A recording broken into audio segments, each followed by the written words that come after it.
Tu es sensible et tu te sens noyé parfois dans tes émotions, notamment la tristesse ou la peur. Ça parle d'un excès de féminin, d'énergie féminine en toi, qui manque de son pendant masculin qui représente la joie, mais aussi la colère.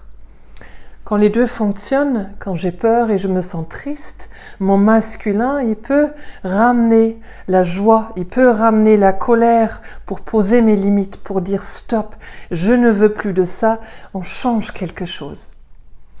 C'est une union qui idéalement collabore. Il y a l'un qui ressent mon féminin, qui ressent mon masculin, qui va agir en fonction de ce que je ressens. Il s'écoute très souvent à l'intérieur de nous et ça se déjoue dans nos couples et dans nos amitiés. On ne s'écoute pas. Je ressens quelque chose, mon masculin fait autre chose ou m'oblige à faire autre chose. En couple, je peux avoir l'impression d'être une victime et d'avoir un bourreau en face.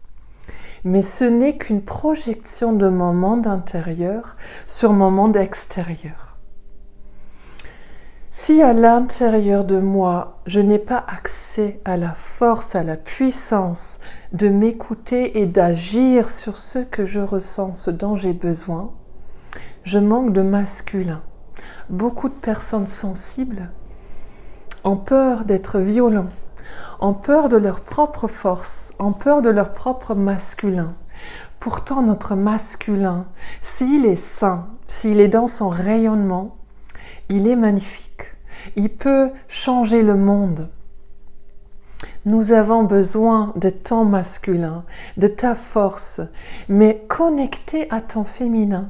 Ta force doit écouter ta sensibilité. Et là, elle va tirer le chariot dans la bonne direction. Elle va t'apporter bonheur, abondance, succès. Comment je peux apprendre à construire mon masculin? Il y a déjà besoin de déconstruire le masculin de tes parents, de ton père. Le modèle de ton père est devenu ton modèle intérieur de comment tu te traites, de comment tu te parles, de comment tu te protèges ou pas, en quel danger tu te mets. Si mon père n'était pas protecteur, n'était pas encourageant, n'était pas sécurisant, c'est ce que je me fais vivre aujourd'hui. Je ne me protège pas, je me mets dans des situations où je suis malheureuse et en plus je me juge, je me parle mal à l'intérieur, je me rabaisse comme éventuellement un parent a pu le faire. Et je revis cette histoire dans mes couples. Je la rejoue, je la déjoue à l'extérieur de moi avec un partenaire, une partenaire. En réalité, ce couple, il commence à l'intérieur. Alors, conscientise ce couple intérieur. Comment va l'homme? Comment est l'homme en moi? Comment est la femme en moi? Est-ce qu'il s'écoute? Est-ce qu'il collabore? Quel parent est à déconstruire en moi? Et quel est le nouveau parent que je souhaite avoir? Que je souhaite être? Quel parent je souhaite être pour moi? Peut-être j'aurais aimé que mon père soit encourageant, sécurisant, stable, aimant. Alors c'est ce que je vais devoir être pour moi. Si tu as des enfants, tu sais souvent déjà l'être pour tes enfants. Maintenant, il y a besoin de l'être pour toi.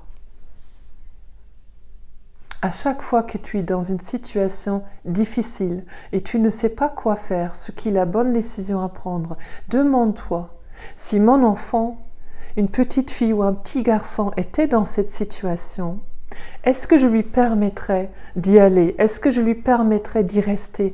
Est-ce que je le protégerais et je l'enlèverais de cette situation? Est-ce que je l'encouragerais de se battre, de se donner pour y arriver? Prenez la posture du parent bienveillant et regardez-vous votre situation et dites-vous, si c'était mon enfant, je conseillerais quoi? C'est comme ça que petit à petit, vous allez construire cette force intérieure, cette façon d'agir en votre sens, d'agir à la base de ce que vous ressentez juste pour vous. Si tu as besoin d'aide, je suis là au cabinet à Dijon ou par téléphone.